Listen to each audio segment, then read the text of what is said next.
सवाल उठता कि गुरु कोलों दौलत मंगनी चाहिए, क्योंकि सारा बड़े लम्मे कंसैप्ट ने, तन की सेवा, धन की सेवा, अगे असीं देखनी मन की सेवा, सुरत की सेवा। की गुरु कोलों दौलत मंगनी चाहिए? नहीं नहीं, गुरु ग्रंथ साहब ने क्या मंगनी चाहिए? ये पता नहीं किवें पालता नहीं, दौलत नहीं मंगनी, नाम मंगना। नहीं नहीं, चेते रखो, जे ढिड ना रजिया ते नाम नहीं जपिया जाना। गुरु अर्जुन साहब कहते जन को प्रभ संगे असने, साजनो तू मीत मेरा ग्रह तेरा, सबके मान मांगू तान मांगू धन लक्ष्मी सुत दे। ये सारा क्या है? मैनू इज्जत चाहिए तेरे दूवे तो मंगांगा, सच है मैनू ताकत चाहिए तेरे कोलों मंगांगा, मान मांगू तान मांगू धन लक्ष्मी। किवें कहने दौलत नहीं मंगनी? कहते ने तू मैनू दौलत दे, मैं तेरे दर तो मंगांगा, मैं बंदे दा भिखारी नहीं। यही कारण कि साडी बहु गिनती फिर उन्हां पखंडी बाबियां वल जांदी, जेड़े कहंदे असीं बाबा जी कोल गए दौलत दी। ओ गुरमुखो, जे इस कोल दुख नहीं रोना ते किदे कोल जाके दुख रोना है। इसी परचल तुहानू कह दिता भी तुसीं रुपये कोई ना मंगियो, आपां तां फोन च ही कह दिंदे आ भी साडी भेटा तुसीं अकाउंट साडे च पा दिओ। संगत नूं क्या तुसीं नहीं मंगनी?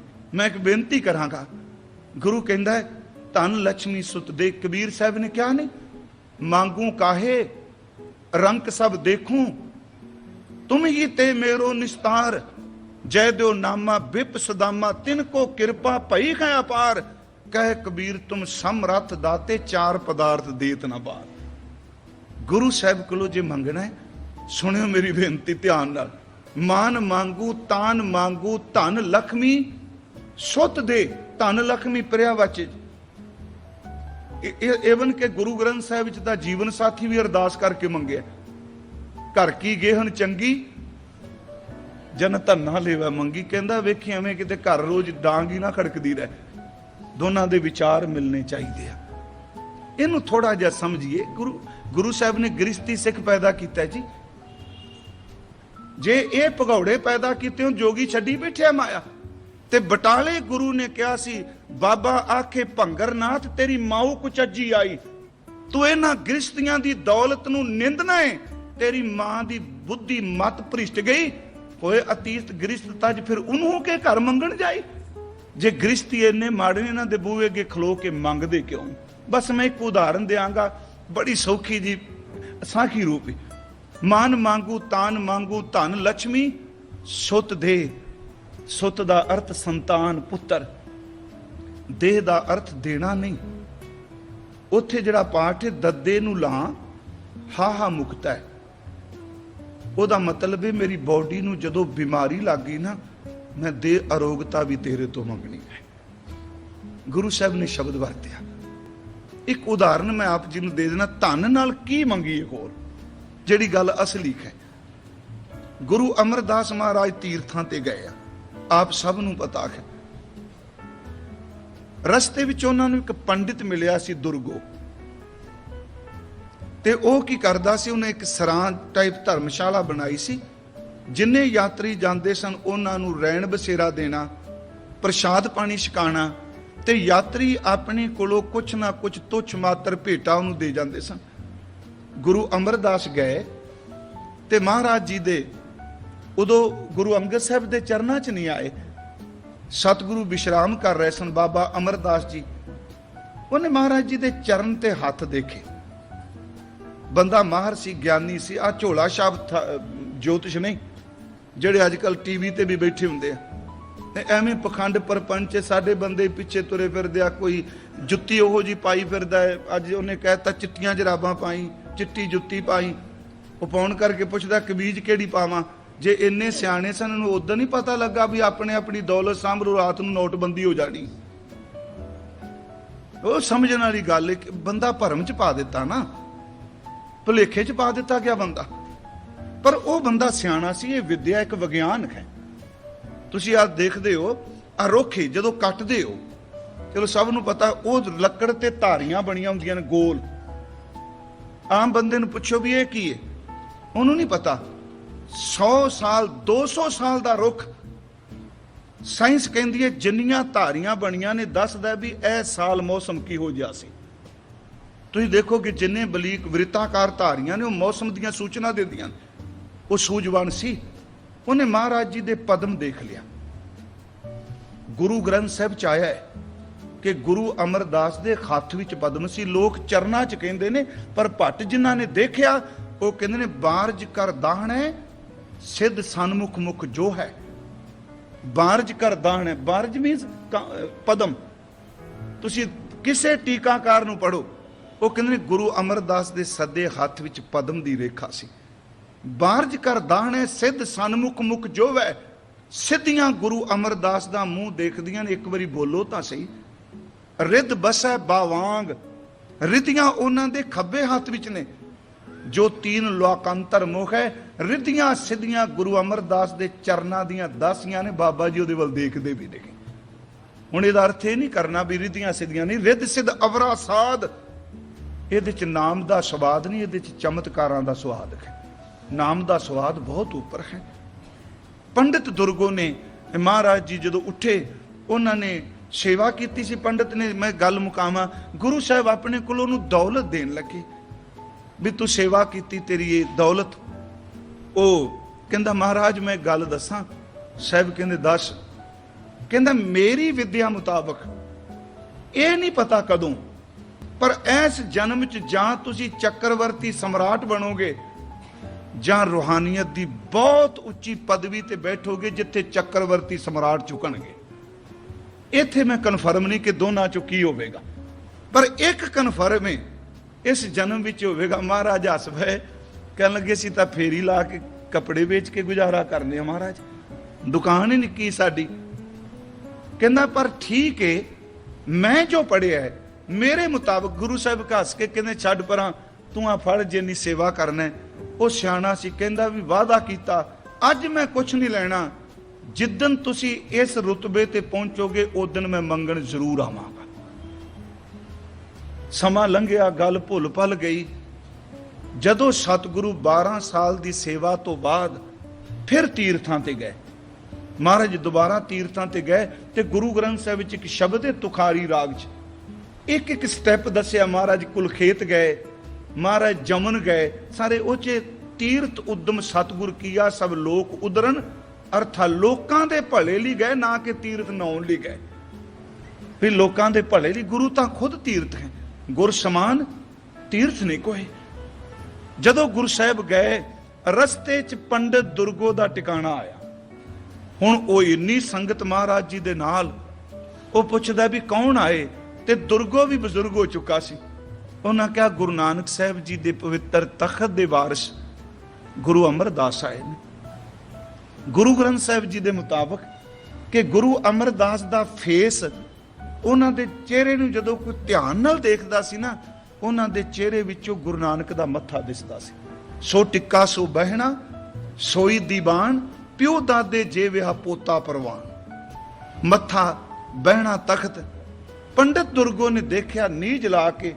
ਉਹਨੇ 15 ਸਾਲ ਪਹਿਲਾਂ ਕਿਹਾ ਸੀ, ਜਦੋਂ ਨੀਝ ਲਾ ਕੇ ਦੇਖਿਆ ਤੇ ਧੰਨ ਗੁਰੂ ਅਮਰਦਾਸ ਨੂੰ ਪਹਿਚਾਨ ਲਿਆ। ਅੱਗੇ ਵੱਧ ਕੇ ਮੱਥਾ ਟੇਕਿਓ। ਉਸ ਕਹਿੰਦਾ ਮਹਾਰਾਜ ਪਛਾਣਿਆ?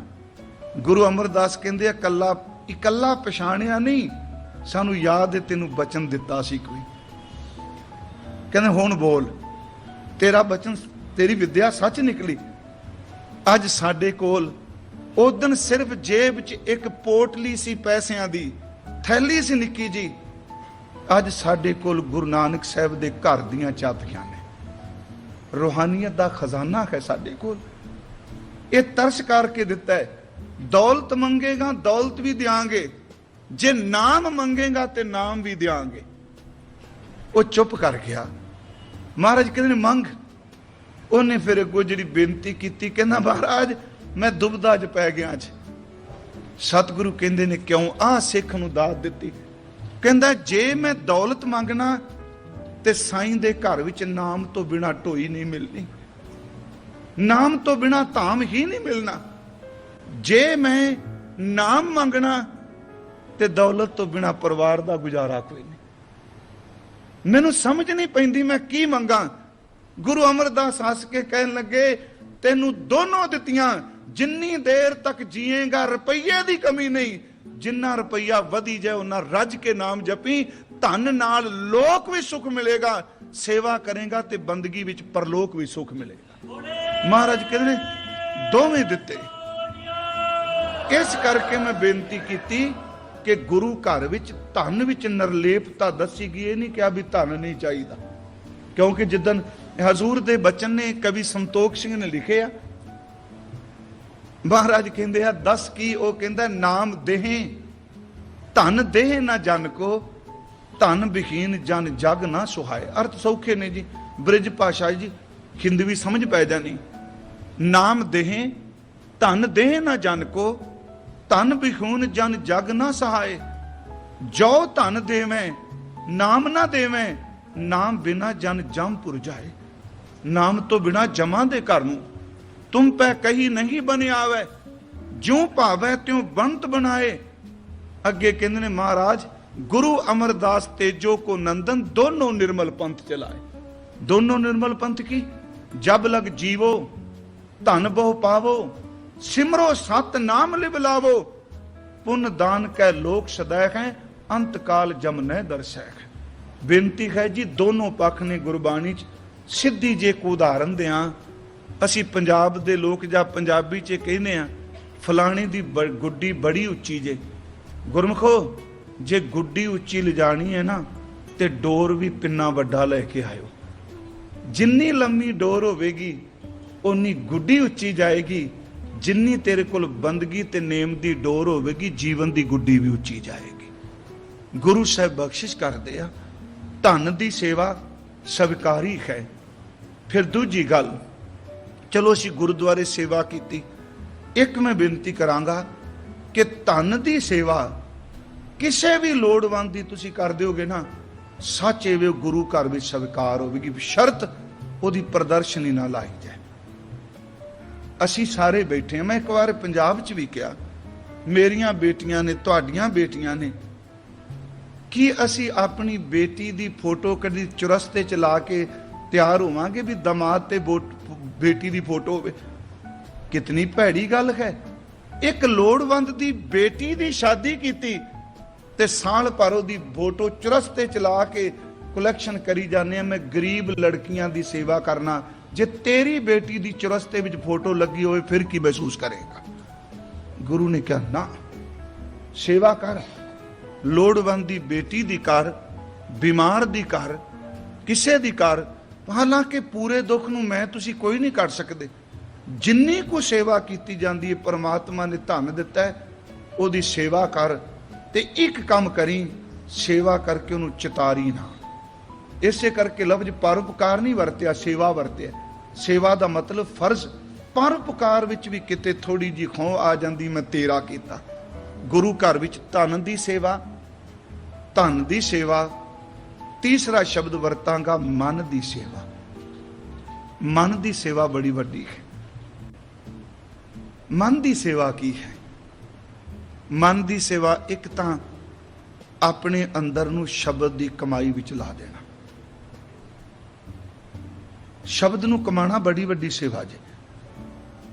अपने मन दे जिन्ने उठदे थॉट्स ने, फुरने ने, उन्हां नूं शब्द नाल मार के शब्द दे फुरने वाल जोड़ देना।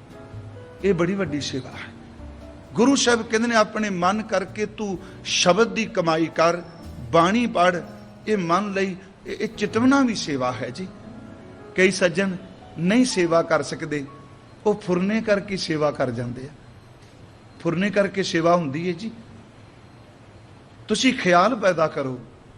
मान लो ये ख्याल है कि घर च बैठे हो तुसी, तुहाडे कदी तुसी हरमंदर सेवा की, घर आके फुरना बना के मैं गुरु दे चरना झाड़ू लाना पिया, भी सेवा बन जाती है। फुरने की सेवा हुंदी है। मन करके शब्द नूं कमाना, जां मन नूं गुरु चरना च वेच देना। जिवें उसी उन्हें पढ़िया कि गुर के ग्रह सेवक जो रहे, की सेवा है जी? गुर की आग्या आ सेवा है। गुरु की आग्या नूं मन विच मन लेना कि स्वीकार कर लेना, यह सेवा है। ਜਿਹੜਾ ਮਨ ਗੁਰੂ ਦੀ ਆਗਿਆ ਨੂੰ ਇਗਨੋਰ ਕਰਦਾ ਹੈ, ਚੇਤੇ ਰੱਖਿਓ ਤਨ ਕਰਕੇ ਝਾੜੂ ਲਾਂਦਾ ਪਿਆ ਪਰ ਮਨ ਕਰਕੇ ਸੇਵਾ ਨਹੀਂ ਕਰ ਰਿਹਾ। ਉਹਨੂੰ ਗੁਰੂ ਨੇ ਕਿਹਾ ਬਾਣੀ 'ਚ ਕਿ ਬੱਧਾ ਚੱਟੀ ਜੋ ਭਰੈ ਨਾ ਗੁਣ ਨਾ ਉਪਕਾਰ, ਸੇਤੀ ਖੁਸ਼ੀ ਸਵਾਰੀਆ ਨਾਨਕ ਕਾਰੇ ਸਾਰ। ਗੁਰੂ ਅੰਗਦ ਦੇਵ ਜੀ ਉਹ ਬੱਧਾ ਚੱਟੀ।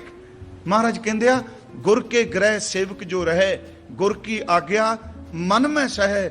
ਉਂਝ ਵੈਸੇ ਮੈਂ ਬੇਨਤੀ ਕਰਾਂਗਾ ਤੁਸੀਂ ਅਰਬਾਂ ਪਤੀ ਵੀ ਹੋ ਜਾਓ ਨਾ, ਸਾਰੀ ਧਰਤੀ ਦੇ ਮਾਲਕ ਵੀ ਹੋ ਜਾਓ, ਗੁਰਮੁਖੋ ਤਨ ਤੇ ਮਨ ਦੀ ਸੇਵਾ ਤੋਂ ਪਿੱਛੇ ਨਾ ਹਟਿਓ। ਇਹ ਤਾਂ ਗੁਰੂ ਨੇ ਇੰਨੀ ਨਿਮਰਤਾ ਦਿੱਤੀ। ਜਿਹੜਾ ਨੌਕਰ ਤੁਹਾਡੀ ਦੁਕਾਨ ਤੇ, ਤੁਹਾਡੇ ਹੋਟਲ 'ਚ, ਤੁਹਾਡੇ ਘਰ 'ਚ ਤੁਹਾਨੂੰ ਪਾਣੀ ਪਿਆਉਂਦਾ, ਭਾਂਡੇ ਮਾਂਜਦਾ ਹੈ, ਜਦੋਂ ਤੁਸੀਂ ਗੁਰੂ ਦਰ ਤੇ ਹੁੰਦੇ ਹੋ, ਝੂਠੇ ਭਾਂਡੇ ਚੁੱਕਦੇ ਹੋ, ਤੁਹਾਡੇ ਨੌਕਰ ਨੇ ਜਿਹਦੇ 'ਚ ਪ੍ਰਸ਼ਾਦਾ ਛਕਿਆ, ਤੁਸੀਂ ਕਦੀ ਨਹੀਂ ਕਹਿੰਦੇ ਮੈਂ ਤੇਰਾ ਭਾਂਡਾ ਨਹੀਂ ਚੁੱਕਣਾ, ਉਹਦੇ ਭਾਂਡੇ ਵਿੱਚੋਂ ਗੁਰੂ ਦਾ ਭਾਂਡਾ ਹੀ ਨਜ਼ਰ ਆਉਂਦਾ ਹੈ। ਕਿੰਨੀ ਮਹਿ ਮਰਦੀ ਜੀ ਉੱਥੇ, ਈਗੋ ਦਾ ਨਾਸ਼ ਹੁੰਦਾ ਉੱਥੇ। ਸੇਵਾ ਤੋਂ ਬਿਨਾ ਈਗੋ ਜਾ ਹੀ ਨਹੀਂ ਸਕਦੀ। ਪਰ ਉਹਦੇ ਨਾਲ ਅਰਦਾਸਾਂ ਨੇ, ਜੇ ਕੋ ਕਰੈ ਚਿਤ ਲਾਏ, ਅਗਲੀ ਤੋਕੇ ਮਨ ਚਿੰਦਿਆ ਫਲ ਪਾਵਣਾ ਖੌਮੈ ਵਿੱਚੋ ਜਾਏ। ਹੁਣ ਚਿੱਤ ਲਾਏ ਸ਼ਬਦ ਕੀ ਹੈ? ਦਾਸ ਨੇ ਇੱਕ ਵਾਰ ਅੱਗੇ ਵੀ ਬੇਨਤੀ ਕੀਤੀ। ਮੈਨੂੰ ਯਾਦ ਹੈ ਸ਼੍ਰੀਮਾਨ ਭਾਈ ਵੀਰ ਸਿੰਘ, ਉਹ ਉਹਨਾਂ ਦੀ ਇੱਕ ਟਰੈਕਟ ਸੀ ਬੜਾ ਪੁਰਾਣਾ। ਉਹ ਕਹਿੰਦੇ ਸਨ ਕਿ ਜਦੋਂ ਵੀ ਤੁਸੀਂ ਸੇਵਾ ਕਰੋ, ਬਰਤਨਾਂ ਵਿੱਚ ਖਲੋਤੇ ਹੋਵੋ, ਇੱਕ ਗੱਲ ਯਾਦ ਰੱਖਿਓ, ਉਸ ਭਾਂਡੇ ਵਿੱਚੋਂ ਸਿਰਫ ਗੁਰੂ ਦੇ ਭਾਂਡੇ ਜਾਣ ਕੇ ਹੀ ਸੇਵਾ ਕਰਨੀ ਹੈ। ਹੱਥ ਸੇਵਾ ਵੱਲ ਹੋਵੇ ਤੇ ਚਿੱਤ ਸਿਮਰਨ ਵੱਲ ਹੋਵੇ। ਇੱਕ ਗੱਲ ਪੱਕੀ ਬਣਾ ਲਈਏ, ਜਿੰਨੀ ਦੇਰ ਤੱਕ ਮੈਂ ਤਨ ਦੀ ਸੇਵਾ ਕਰਨੀ, ਮੈਨੂੰ ਮੂਲ ਮੰਤਰ ਹੁੰਦਾ ਹੈ, ਮੂਲ ਮੰਤਰ ਸਿਰਫ ਉਹਨਾਂ ਕੋ ਬੋਲੋ ਜਿੰਨੀ ਕੋ ਲੋੜ ਹੋਵੇ। ਗੁਰਮੁਖੋ ਤੁਸੀਂ ਤਨ ਨਾਲ ਮਨ ਨੂੰ ਸ਼ਬਦ ਜਪੋਗੇ, ਤੁਸੀਂ ਦੇਖਿਓ ਕਿੰਨਾ ਕੁ ਰਸ ਆਉਂਦਾ।